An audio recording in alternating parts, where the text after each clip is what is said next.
മിക്ക സ്വതന്ത്രനായി ജയിച്ചു എന്നതുകൊണ്ട് മാത്രം ഒരു നിയോജക മണ്ഡലത്തിലെ ജനപ്രതിനിധി, അതായത് ഞാൻ പറഞ്ഞു വരുന്നത് നമ്മുടെ വി കുഞ്ഞികൃഷ്ണൻ MLA, അദ്ദേഹത്തെ പല പഞ്ചായത്തുകളും പല യോഗങ്ങളിൽ നിന്നും ബഹിഷ്കരിക്കുന്നതായിട്ട് ചില റിപ്പോർട്ടുകൾ പുറത്തു വന്നിട്ടുണ്ട്.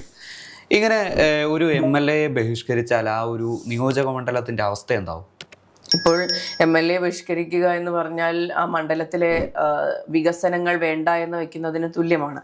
നമുക്കറിയാം, ഇപ്പോൾ ത്രിതല ഇപ്പോൾ പഞ്ചായത്ത് ലെവലിൽ പഞ്ചായത്തുകൾക്ക് പ്രവർത്തിക്കാനുള്ള വികസനത്തിനായുള്ള ഫണ്ടുകൾ വരുന്നത് MLA വഴിയാണ്. സംസ്ഥാന ബജറ്റിൽ നീക്കിയിരിക്കുന്നു. അതിൽ നിന്ന് MLA വഴിയാണ് ഈ ഫണ്ട് വരുന്നതും ബാക്കി വികസന പ്രവർത്തനങ്ങൾ മുന്നോട്ട് കൊണ്ടുപോകുന്നത്. അത് ഒരു സൈഡിൽ. അപ്പോൾ ഇത്തരത്തിൽ MLA ആയിരിക്കുന്നത് മറ്റൊരു പാർട്ടിയിലെ നേതാവും പഞ്ചായത്ത് ഭരിക്കുന്നത് മറ്റൊരു പാർട്ടിയുമാണെങ്കിൽ അവിടെ ഒരു ക്ലാഷ് ഉണ്ടാകാൻ സാധ്യത കൂടുതലാണ്. കാരണം പൊളിറ്റിക്കൽ റൈവൽറി അവിടെ ഭയങ്കര കൂടുതലായിരിക്കും. ചില സ്ഥലങ്ങളിൽ, എല്ലായിടത്തും അങ്ങനെ ആവണം എന്നില്ല. ഇപ്പോൾ പയ്യന്നൂരിൻ്റെ കാര്യം പറയുന്ന പോലെ കുഞ്ഞികൃഷ്ണൻ MLA പറയുന്നത്, നിങ്ങൾ ആരോടാണ് വാശി പിടിക്കുന്നത്? വാശി പിടിക്കുമ്പോൾ ഒന്നും ലഭിക്കാതെ പോകുന്നത് ഈ പറഞ്ഞ പഞ്ചായത്തിലെ വ്യക്തികൾക്കും കൂടിയാണ്. ഇതേ സംഭവം ഞാൻ കഴിഞ്ഞ നിയമസഭാ തെരഞ്ഞെടുപ്പിന് മുൻപ് കേട്ടിട്ടുള്ളത് കുണ്ടറയിലാണ്. ഇപ്പോൾ PC വിഷ്ണുനാഥ് MLA പല കാര്യങ്ങൾക്കായി ഇപ്പോൾ ഹൈമാസ് ലൈറ്റിനും ഒക്കെ ആയിട്ട് ഫണ്ട് അനുവദിക്കുന്നു. പഞ്ചായത്ത് ഇത് വേണ്ട എന്ന് വെക്കുന്നു. പക്ഷേ അറ്റ് ദ എൻഡ് ഈ പറഞ്ഞ തെരഞ്ഞെടുപ്പ് പ്രചാരണ വേളയിലൊക്കെ പഞ്ചായത്ത് പറയുകയാണ് MLA പഞ്ചായത്തിൽ തിരിഞ്ഞു നോക്കിയില്ല. ഈ പറയുന്ന നറേറ്റീവ് കുറച്ചൊക്കെ പുറത്തു വരികയുള്ളൂ. അപ്പോൾ ആദ്യം വേണ്ട എന്ന് വെച്ച വാർത്ത പലരും അറിയാതെ പോവുകയും MLA ഒന്നും കൊടുത്തില്ല, മറ്റൊരു പാർട്ടി ഭരിക്കുന്ന പഞ്ചായത്ത് ആയതുകൊണ്ട് MLA ഒന്നും കൊടുത്തില്ല എന്നുള്ളൊരു നറേറ്റീവ് ഉണ്ടാകുകയും ചെയ്യുന്നു. ഇപ്പോൾ കുഞ്ഞികൃഷ്ണൻ ഇത് തുറന്നു പറയുന്നത് കൊണ്ടാണ് ഇവിടെ കൊച്ചിയിലിരിക്കുന്ന നമ്മളിത് അറിയുന്നത്. ഇപ്പോൾ കുഞ്ഞികൃഷ്ണൻ എന്തിനെതിരെ പ്രതികരിച്ചില്ലായിരുന്നുവെങ്കിൽ 5 വർഷങ്ങൾക്ക് ശേഷം ഇതേ പഞ്ചായത്ത് ഈ പറഞ്ഞ പരാതിയുമായി മുന്നോട്ട് വന്നേനെ. അതായത് കുഞ്ഞികൃഷ്ണൻ UDFുമായി കൂടെ നിൽക്കുന്ന MLA ആയതുകൊണ്ട് ഞങ്ങളുടെ പഞ്ചായത്തിനായി ഒന്നും ചെയ്തില്ല എന്നൊരു നറേറ്റീവ് ഉണ്ടായിന്.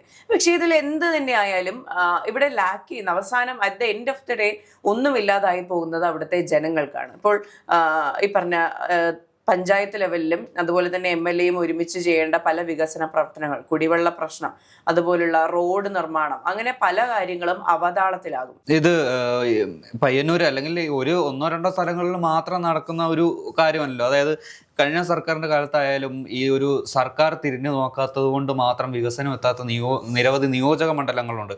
അതിൽ പ്രധാനപ്പെട്ടത് നമ്മുടെ ഉമ്മൻചാണ്ടിയുടെ പുതുപ്പള്ളി, കൂടാതെ കോട്ടയത്ത് തിരുവഞ്ചൂരിൻ്റെ മണ്ഡലം, അതുപോലെ കോട്ടയത്തും അല്ലെങ്കിൽ CPMന് അല്ലെങ്കിൽ LDFന് എത്തിപ്പെടാൻ പറ്റാത്ത അല്ലെങ്കിൽ LDFന് പിടിച്ചടക്കാൻ പറ്റാത്ത പല മണ്ഡലങ്ങളും അവരുടെ വികസനങ്ങൾ മുട്ടിച്ചാണ് ആ ഒരു പ്രതികാരം തീർത്തത്. പക്ഷേ ഇങ്ങനെ ഈ ഒരു പുതിയ സർക്കാരിൻ്റെ ഭാഗത്തു നിന്ന് ഇങ്ങനെ ഒരു പ്രതികാര നടപടി ഉണ്ടാവില്ലെന്ന് ഉറപ്പ് നൽകുന്നുണ്ട് വി കുഞ്ഞികൃഷ്ണൻ. അതെ, ഇപ്പോൾ പ്രതിപക്ഷത്തിരിക്കുന്ന MLAമാരെ സഹായിക്കാതിരിക്കുക, അവരുടെ മണ്ഡലങ്ങൾ തിരിഞ്ഞു നോക്കാതിരിക്കുക എന്ന് പറയുന്നത് കഴിഞ്ഞ 10 വർഷങ്ങളായി ഉണ്ടായിരുന്ന ഒരു പൊളിറ്റിക്കൽ സ്ട്രാറ്റജിയാണെന്ന് വേണം പറയാൻ. അതായത് അപ്പോൾ ഈ പറഞ്ഞ പ്രതിപക്ഷ MLAമാരിരിക്കുന്ന മണ്ഡലങ്ങളിൽ ഒന്നും ചെയ്തില്ല, വികസനം കാര്യമായി നടന്നിട്ടില്ല എങ്കിൽ സ്വാഭാവികമായും അവിടുത്തെ ജനങ്ങൾക്ക് ഈ പറഞ്ഞ MLAയോട് ഒരു അമർഷം ഉണ്ടാകും, ഒരു അതൃപ്തി ഉണ്ടാകും.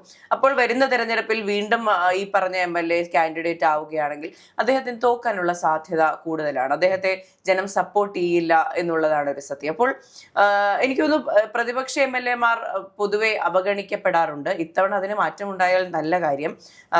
ഇപ്പോൾ ഭരണപക്ഷത്ത് 102 MLAമാരുണ്ട്. അപ്പോൾ ഈ 102 മണ്ഡലങ്ങളിൽ നടക്കുന്ന വികസനം തന്നെ ബാക്കി 38 സീറ്റുകളിലും 38 മണ്ഡലങ്ങളിലും നടക്കേണ്ടതുണ്ട്. കാരണം ജനം അർഹിക്കുന്നുണ്ടത്. ഇപ്പോൾ ജനപ്രതിനിധിയെ തിരഞ്ഞെടുത്ത് വിടുക എന്ന് പറയുമ്പോൾ ഒരു പാർട്ടിയെ തിരഞ്ഞെടുക്കുക എന്നതിനേക്കാൾ ഉപരി ഇപ്പോൾ എൻ്റെ മണ്ഡലത്തിൽ എൻ്റെ MLA ജയിപ്പിച്ച് വിട്ടത് എൻ്റെ മണ്ഡലത്തിൽ ആ ഒരു കൃത്യമായ വികസന പ്രവർത്തനങ്ങൾ നടക്കുന്നതിന് വേണ്ടിയിട്ടാണ്. ഇതൊക്കെ അവകാശങ്ങളാണ്. ഇപ്പോൾ റോഡായിക്കോട്ടെ, കുടിവെള്ളമായിക്കോട്ടെ, ഈ സുരക്ഷയ്ക്ക് വേണ്ടി സ്ഥാപിക്കുന്ന ഹൈമാസ്റ്റ് ലൈറ്റുകളായിക്കോട്ടെ, ഇതെല്ലാം തന്നെ ജനങ്ങളുടെ അവകാശമാണ്. അതാരും ഔദാര്യമായി കൊടുക്കുന്നതോ ഒന്നുമല്ല. അപ്പോൾ ഈ പാർട്ടി പ്രശ്നങ്ങൾക്കിടയിൽ പഞ്ചായത്തും MLAയും തമ്മിലടിച്ചാൽ, അല്ലെങ്കിൽ പ്രതിപക്ഷ MLAമാരും ഭരിക്കുന്ന പാർട്ടിയും തമ്മിൽ, ഭരിക്കുന്ന മുന്നണിയും തമ്മിൽ തല്ല് പിടിച്ചാൽ അവിടെ നഷ്ടമായി പോകുന്നത് ഈ അവകാശമാണ്. അഡ്വൈൻഡ് ഈ പറയുന്ന പോലെ ഔദാര്യം പോലെ തോന്നരുത് ജനങ്ങൾക്ക്. ഇപ്പോൾ ഈ കുഞ്ഞികൃഷ്ണനെ തള്ളി പറയുന്ന പഞ്ചായത്തുകളിലും ഉണ്ടാവും കുഞ്ഞികൃഷ്ണനെ സപ്പോർട്ട് ചെയ്ത് വോട്ട് ചെയ്ത വോട്ടർമാർ. ആ വോട്ടർമാർക്കുള്ള അവകാശമാണ് ഈ പഞ്ചായത്തിൻ്റെ ആ ഒരു ഈഗോ ക്ലാഷിൽ പൊലിയുന്നത്. അത് മാത്രമല്ല, കഴിഞ്ഞ സർക്കാരിൻ്റെ ബജറ്റിൽ മറ്റോ ഈ കണ്ണൂരിന് വേണ്ടി മാത്രം ഒരു സ്പെഷ്യൽ പാക്കേജുകൾ, പ്രത്യേക വികസന പദ്ധതികൾ മാറ്റിവെച്ചിരുന്നു. ഇത്തവണ കണ്ണൂരിനോ അല്ലെങ്കിൽ ഈ ഒരു ബന്ധപ്പെട്ട പയ്യന്നൂർ പോലത്തെ നിയോജക മണ്ഡലങ്ങളിൽ ഒന്നും നൽകിയിട്ടില്ല എന്നുള്ളൊരു ഫേക്ക് അലിഗേഷൻസ് അത് ആ ഒരു പ്രദേശത്ത് അദ്ദേഹത്തിന്റെ പ്രതിച്ഛായ തകർക്കുന്നതിന് വേണ്ടി മാത്രമായിട്ട് പടരുന്നുണ്ട്. ഇപ്പോൾ ഈ പറഞ്ഞ ഇതിനെ എതിർക്കുന്ന പഞ്ചായത്തുകളിൽ കുഞ്ഞികൃഷ്ണന് വോട്ട് ചെയ്ത ആൾക്കാർക്ക് മാത്രമല്ല ഈ പറഞ്ഞ അവകാശങ്ങൾ വേണ്ടത്. ഇപ്പോൾ കുഞ്ഞികൃഷ്ണന് ഓപ്പോസിറ്റ് നിൽക്കുന്ന സ്ഥാനാർത്ഥിക്കാണ് വോട്ട് ചെയ്തതെങ്കിൽ പോലും അവർക്കും അവകാശമുണ്ട്. അതുകൊണ്ടാണ് പറയുന്നത് ഞങ്ങൾക്കിത് കിട്ടിയില്ല എന്ന് പറയുമ്പോൾ നമുക്കതിനെ ഡിഫെൻഡ് ചെയ്യേണ്ട ആവശ്യമില്ല. കാരണം ആർക്ക് വോട്ട് ചെയ്താലും ഇല്ലെങ്കിലും ജയിച്ച MLA അവിടെ ഇരിക്കുന്ന എല്ലാ വോട്ടർമാരുടെയും MLA ആണ്. അപ്പോൾ ഈ പറഞ്ഞ അവകാശങ്ങൾ എല്ലാവർക്കും ബാധകമാണ്. അപ്പോൾ പയ്യന്നൂരിന്റെ കാര്യം പറയുകയാണെങ്കിൽ കുഞ്ഞികൃഷ്ണന് വലിയ വെല്ലുവിളികളുണ്ട്. ഇപ്പോൾ ഒരു വലിയ പാർട്ടി പയ്യന്നൂർ എന്ന് പറയുന്ന സ്ഥലം എന്ന് പറയുന്നത് പാർട്ടിയുടെ കുത്തകയായിരുന്നു. അപ്പോൾ ഈ പാർട്ടിയുടെ കുത്തകയായിരിക്കുന്ന ആ മണ്ഡലത്തിൽ ഇപ്പോഴും പാർട്ടി അനുഭാവികൾ, പാർട്ടി പ്രവർത്തകർ എണ്ണത്തിൽ കൂടുതലായിരിക്കും. ഇപ്പോൾ വോട്ട് വന്നുവെങ്കിൽ പോലും സാധാരണക്കാരുടെ ഈ ന്യൂട്രൽ വോട്ടുകളും എല്ലാം ചേർന്ന് ജയിച്ചുവെങ്കിൽ പോലും വലിയ ഒരു വിഭാഗം പാർട്ടി പ്രവർത്തകരുണ്ടാകും. കുഞ്ഞികൃഷ്ണനെ ഒപ്പോസ് ചെയ്തുകൊണ്ടിരുന്നവർ, അദ്ദേഹം ചെയ്യുന്ന തെറ്റാണെന്ന് പറഞ്ഞുകൊണ്ടിരുന്നവർ. അപ്പോൾ ഇവരെല്ലാം സംഘടിതമായിട്ട് ഈ പറയുന്ന പോലെ ഒരു ക്യാമ്പയിൻ പോലെ തന്നെ അവിടെ ആരംഭിച്ചിട്ടുണ്ട്. ഇപ്പോൾ കുഞ്ഞികൃഷ്ണൻ MLA ആവാൻ യോഗ്യനല്ല എന്ന് പറയുന്ന കുറേയധികം പേർ അവിടെ ഉണ്ട്. അപ്പോൾ ഇതിനെല്ലാം ഡിഫെൻഡ് ചെയ്ത് മുന്നോട്ട് വരേണ്ട ഒരു എക്സ്ട്രാ വെല്ലുവിളിയാണ് അദ്ദേഹം അവിടെ നേരിടേണ്ടിയിരിക്കുന്നത്. അപ്പോൾ ഈ പഞ്ചായത്തുകളും കൂടി ഇങ്ങനെ ചെയ്യുകയാണെങ്കിൽ ഇത് വളരെ ബുദ്ധിമുട്ടായിരിക്കും. ഇപ്പോൾ എല്ലാ പഞ്ചായത്തുകളിലും അല്ലെ എല്ലാ മണ്ഡലങ്ങളിലും എല്ലാ പഞ്ചായത്തും ഈ MLA പാർട്ടി തന്നെ ഭരിക്കണം എന്നൊരു നിർബന്ധവും പിടിക്കാൻ പറ്റില്ല. ഇത് ജനാധിപത്യമാണ്. ഇപ്പോൾ പഞ്ചായത്തിലാണെങ്കിലും മുനിസിപ്പൽ കോർപ്പറേഷനുകളിലാണെങ്കിലും പാർട്ടി നോക്കി അല്ലായിരിക്കും ആൾക്കാർ വോട്ട് ചെയ്തിട്ടുണ്ടാവുക. അവിടെ നിൽക്കുന്ന വ്യക്തിയെ നോക്കിയും അവിടുത്തെ സാഹചര്യം നോക്കിയുമായിരിക്കും വോട്ട് ചെയ്തിട്ടുണ്ടാവുക. ഇതെല്ലാം ഡിഫറൻ്റ് അല്ലേ? നമ്മൾ പഞ്ചായത്ത് തെരഞ്ഞെടുപ്പിൽ കാണുന്ന ട്രെൻഡ് അല്ല നിയമസഭാ തെരഞ്ഞെടുപ്പിൽ കാണുക, അതല്ല ലോക്സഭാ തെരഞ്ഞെടുപ്പിൽ കാണുക. കഴിഞ്ഞൊരു 5-6 വർഷത്തിൽ കേരളത്തിന്റെ സാഹചര്യം ഇതാണെങ്കിൽ പോലും പൊതുവെ അങ്ങനെ ഒരു നിബന്ധനയില്ല ഇങ്ങനെ ആയിരിക്കണം അത് പോവുക എന്നുള്ളതിനെ പറ്റി. അപ്പോൾ സ്വാഭാവികമായിട്ടും ഇത് ഈ കുഞ്ഞികൃഷ്ണന് വോട്ട് ചെയ്ത ആൾക്കാർ തന്നെ ഈ പറഞ്ഞ പഞ്ചായത്തുകളിൽ മറ്റേ ആൾക്ക് വോട്ട് ചെയ്തിട്ടുണ്ടാവും. ഇതെല്ലാം ഒരു പെർമിറ്റേഷൻ കോമ്പിനേഷനിൽ വർക്ക് ചെയ്യുന്ന സാധനമാണ്. അപ്പോൾ ഒന്നും മാറ്റി നിർത്താൻ പറ്റില്ല. കിട്ടുന്ന വികസനം എന്താണ്? നമ്മൾ ഈ കേരളത്തിന്റെ കാര്യം പറയുമ്പോൾ കേന്ദ്രത്തിൽ നിന്ന് എന്ത് കിട്ടിയാലും അത് വാങ്ങിക്കുക. ഇപ്പൊ അങ്ങോട്ടും ഇങ്ങോട്ടും നിബന്ധന വെച്ച് അതിനെ കരാറിൽ ഒപ്പിട്ട് പോകുന്നതിനെ പറ്റിയല്ല. ഇപ്പോ കേന്ദ്രത്തിൽ നിന്ന് KB ഗണേഷ് കുമാറിനോട് KSRTCയിലേക്ക് 1000 ബസ്സുകൾ തരാമെന്ന് പറഞ്ഞപ്പോൾ അദ്ദേഹം വലിയ കാര്യമായിട്ട് വേണ്ട എന്ന് പറഞ്ഞില്ല. അതെ, കേന്ദ്രത്തിന്റെ ഔദാര്യം വേണ്ടെന്ന്.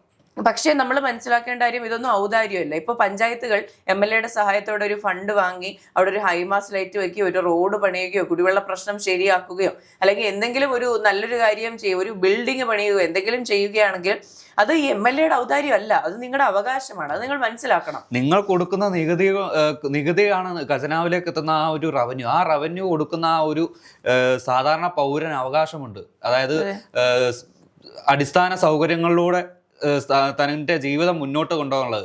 അതുകൊണ്ടാണ് ഈ ഒരു വികസനം പൊതുജനങ്ങളുടെ അവകാശമാണ്, മറിച്ച് അവർക്ക് നൽകുന്ന ഔദാര്യമല്ല എന്ന് പറയുന്നത്. അതെ, തീർച്ചയായിട്ടും. അപ്പോൾ ഇതിലൊക്കെ ഒരു മാറ്റം ഉണ്ടാകണം. പാർട്ടി എന്നുള്ള ഒരു ടാഗ് ലൈൻ എടുത്തു മാറ്റിക്കൊണ്ട് ജനങ്ങൾക്ക് സേവനം ചെയ്യാനാണല്ലോ വോട്ട് ചെയ്ത് ജയിപ്പിച്ചു വിട്ടിട്ടുള്ളത്. അപ്പോൾ ആ സേവനം എങ്ങനെയാണോ പോസിബിൾ ആവുക അതുപോലൊക്കെ ചെയ്യുക.